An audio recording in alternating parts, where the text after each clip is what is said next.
నీ సామర్థ్యం నీకు తెలియదు, నీ విశ్వాసం నీకు తెలియదు, నీకున్నటువంటి ఆ యొక్క అభిషేకము నీకు తెలియదు, దేవునికి ఇచ్చిన తలాంత్ ఏదో నీకు తెలియదు. అందుకని ఈరోజు నువ్వు కలవరపడతా ఉన్నావు. నీ తలాంత్ ఏదో నీకు తెలియదు. ఈరోజు దేవుడు నాకు సింగింగ్ గిఫ్ట్ ఇచ్చాడా, దేవుడు ఇన్స్ట్రుమెంట్స్ ప్లే చేసే గిఫ్ట్ ఇచ్చాడా, లేకపోతే దేవుడు నాకు బోధించే గిఫ్ట్ ఇచ్చాడా, లేకపోతే దేవుడు నాకు ఇంకేదన్నా ఇచ్చాడా, ఏదో నీకు తెలియదు. అందుకే నువ్వు ఏది చేసినా అది ఫెయిల్ అవుతుంది, నువ్వు ఏది చేసినా ఫెయిల్ అవుతుంది. అందుకే నువ్వు వినడం మొదలు పెట్టాలి. కొంతకాలం నేర్చుకోవడం నీకు అవసరం. చాలామందికి ఏంటంటే మొత్తం నేర్చుకోరు ఏదైనా కూడా కదా. కొంచెం రాగానే నాకు వచ్చేసింది, ఇక పరుగో నాన్న లేదు, అమ్మ లేదు, అక్క లేదు, చెల్లె లేదు, గురుకుతూనే ఉంటాడు కదా. అమ్మ చెప్పినా వినరు, నాయన చెప్పినా వినరు. ఎందుకంటే నాకు తెలుసు, పోయి బోర్ల బుక్కలు పడి ముక్కు మూతి పగిలితే అప్పుడు హాస్పిటల్ అడ్మిట్ అవుతాడు. ఎవరు వస్తారు? అమ్మ వచ్చి కాళ్ళు వస్తాలా, నాన్న వచ్చి కాళ్ళు వస్తాలా, అక్కడ ఫీజులు కట్టాలా, హాస్పిటల్లో మందులకు కట్టాలా, అప్పుడు నోరెళ్ళి పెడతాడు అనమాట ఇట్లా కదా. వాళ్ళ నాయన చెప్పాడంటే హెల్మెట్ పెట్టుకో, తలకి పడితే తలకి దెబ్బ తాకుతుంది అని. వినలే, పోతూనే ఉంటాడు. కొంతమంది బండి మీద కూర్చుంటే ఎక్సిలేటర్ తప్ప బ్రేక్ తెలియదు, ఓడే గుంతలు పడిన తర్వాత అప్పుడు కళ్ళు తెరుచుకుంటారు అనమాట. అట్లనే విశ్వాసులు కూడా పోతూనే ఉంటారు. దేవుడు నాకు అభిషేకం ఇచ్చాడు, దేవుడు నాకు జ్ఞానం ఇచ్చాడు, దేవుడు నాకు అన్ని ఇచ్చాడు, ఏది ఇచ్చాడో వాళ్ళకి తెలియదు సరిగా. ఇచ్చిన వరాన్ని నీవు కాపాడుకోవడమే కాదు, అది నువ్వు వాడినప్పుడు దేవునికి మహిమ. కానీ చాలామంది ఏం చేస్తారు తెలుసా, అస్సలు దేవుడిచ్చిన వరాన్ని వాళ్ళు చాలా తెలివిగా దాన్ని వాళ్ళు దేవుని కోసం వాడకుండా ఎస్కేప్ అవుతూ ఉంటారు. జాగ్రత్త, అట్లాంటి వాళ్ళ కోసం నేను చెప్తున్నాను. నేను ఒక రోజు వస్తుంది, నువ్వు ఏడుస్తావంట, అయ్యా నీ కోసము నేను ఇది చెయ్యలేకపోతున్నాను ప్రభువా అని నువ్వు ఏడ్చే రోజు వస్తుంది. అమెరికాలో డేవిడ్ విలియమ్స్ అని ఒక వ్యక్తి మరి దేవుణ్ణి చాలా ఇష్టపడి దేవుని కోసము ఆయన ఇది మన పియానో నేర్చుకున్నాడంట. ఏం నేర్చుకున్నాడు? పియానో.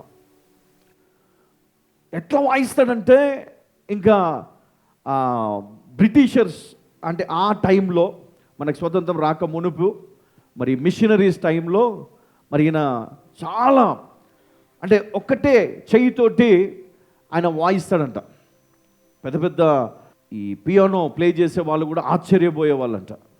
ఏ చర్చిలో మరి మీటింగ్స్ జరిగినా ఈయన అక్కడ ఉండేవాడంట. అంత గొప్పగా వాడబడ్డాడు. కొంతకాలం తర్వాత ఒక సినిమా నుండి వచ్చినటువంటి ఒక డైరెక్టర్ ఇతన్ని చూశాడంట, గమనించాడంట. ఆయన కూడా క్రిస్టియనే. ఆయన చూసి చాలా ముచ్చటపడి అతన్ని మరి డబ్బుతో కొనేశాడు. అరే బాబు, నువ్వు ఇక్కడ ఉంటే నీకేమొస్తుంది చెప్పు, వాళ్ళు ఏమిస్తారు చెప్పు, నీకు ఫ్రీగా నిన్ను వాడుకుంటున్నారు, నువ్వు పని చేయి, నేను నీకు ఇంత డబ్బు ఇస్తా, నేను ఒక మూవీ తీస్తున్నాను, దానికి నువ్వే డైరెక్టర్గా ఉండు, ఆ తర్వాత ఇంక 2 మూవీస్ తీస్తున్నాము, దానికి కూడా నువ్వే డైరెక్టర్గా ఉండు, డబ్బులు ఇచ్చాను. నిజంగా ఆ మూవీస్ వచ్చాయి, రిలీజ్ అయ్యాయి, సూపర్ హిట్ అయిపోయినాయి. ఒకరోజు ఇతడు కార్ డ్రైవ్ చేసుకుంటూ చాలా స్పీడ్గా వెళ్తున్నాడంట. ఒక దగ్గర వెళ్ళి స్టూడియోలో మరి రికార్డ్ చేయాల. ఆ కారు చాలా విలువైన కారు, దానికి స్పీడ్ కూడా అంతే ఎక్కువ. వెళ్తున్నాడు ఉన్నట్టుండి ఒక్కసారిగా కళ్ళు మూతలు పడ్డాయి. కళ్ళు తెరిచేసరికి హాస్పిటల్లో ఉన్నాడు. రైట్ హ్యాండ్ లేదు ఆయనకి, ఇక్కడికి చేయి తీసేశారు. ఎందుకంటే ఆ స్టీరింగ్లో పడి ఇది ముక్కలు అయిపోయిందంట.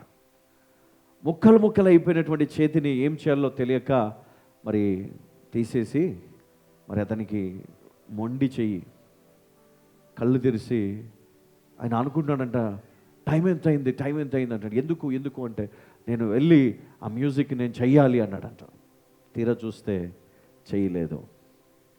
అమ్మా నేను చెప్తున్నా, దేవుడు నీకు తలాంతు ఎందుకు ఇచ్చాడో నువ్వు మర్చిపోతే కనుక నువ్వు నిజంగా నువ్వు మోసపోతున్నావు. సాతానుడు నిన్ను డబ్బు పెట్టుకుంటున్నాడు. సాతానుడు నిన్ను నాశనము చేసే మరి ఆ వైపుకి నిన్ను లాక్కొని వెళ్తున్నాడు. జాగ్రత్త.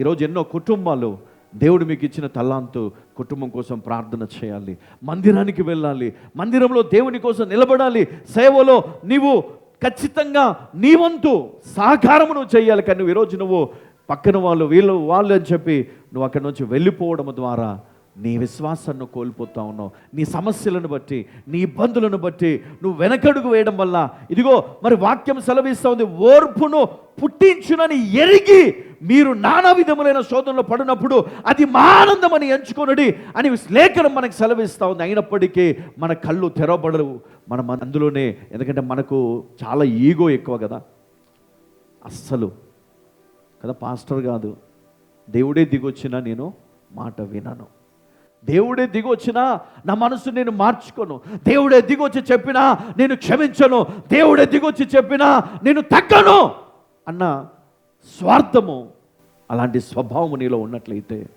ఈరోజు మార్చుకో. లేదంటే కనుక రాబోయే రోజుల్లో మనం ఎంత ఏడ్చినా దేవుడు మనకు ఆ కృపను ఇవ్వడు.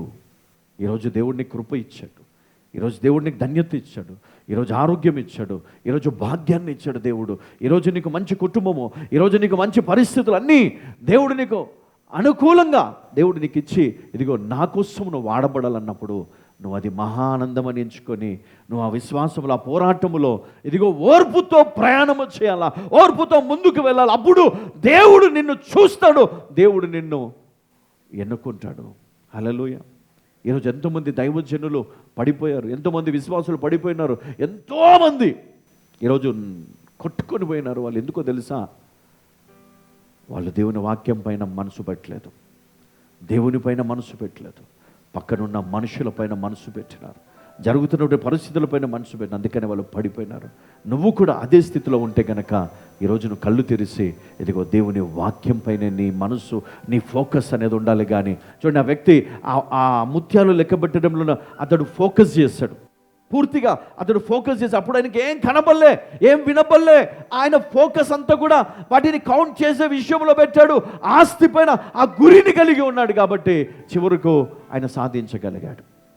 అదేవిధంగా ఈరోజు దేవుడు నీ కోసం ఈ చక్కటి అవకాశాన్ని నీకు ఇచ్చినప్పుడు నీ ఫోకస్ అంతా ఎవరిపైన ఉండాలా? అమ్మా, ఈరోజు మనం ఇక్కడ ఉన్నామంటే ఎవరి కోసం ఉన్నాము? దేవుని కోసము మనం ఇక్కడ ఉన్నాం. కాబట్టి దేవుని కోసం మనం పని చేయాలి, దేవుని కోసం మనం నిలబడాలి కదా. వాళ్ళ కోసం వీళ్ళ కోసం కాదు, దేవుని కోసం మనం పని చేయాలి. రివార్డ్ దేవుడు నీకు ఇస్తాడు, దేవుడే నీకు ఇస్తాడు. హల్లెలూయా. ఎందుకంటే మనకు తెలియని కొన్ని విషయాలు మనం తెలుసుకోవడం చాలా మరి అవసరమని నేను తలంచినాను. మరి 4వ వచనం ఒకసారి చదువుకుందాం. మీరు సంపూర్ణులను అనూనాంగులను ఏ విషయములోనైనను కొదువలేని వారునై ఉండునట్లు ఓర్పు తన క్రియను కొనసాగింపనీయుడి. మీరు సంపూర్ణులను అనూనాంగులను ఏ విషయములోనైనను కొదువలేని వారునై ఉండునట్లు అంటే ఏమన్నాడు? ఏ విషయములోనైనను కొదువ లేని వారునై ఉండవలనని ఓర్పు తన క్రియను కొనసాగింపనీయుడి. హల్లెలూయా. తర్వాత మీలో ఎవరికైనా జ్ఞానము కొదువగా ఉన్న యెడల అతడు దేవుని అడగవలెను, అప్పుడది అతనికి అనుగ్రహింపబడును.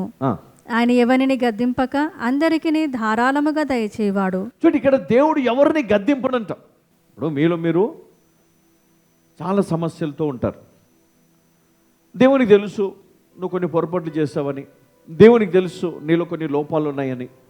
అయితే దేవుడు నీకు ఒక అవకాశం ఇచ్చాడు. ఏంటంటే, నీవు ఒకవేళ నీకు జ్ఞానం కొదువుగా ఉంటే, మరి ఇక్కడ ఏమన్నాడు? మీలో ఎవరికైనాను జ్ఞానము కొదువుగా ఉన్న యెడల అతడు దేవుని అడగవలెను, అప్పుడు అది అతనికి అనుగ్రహింపబడును.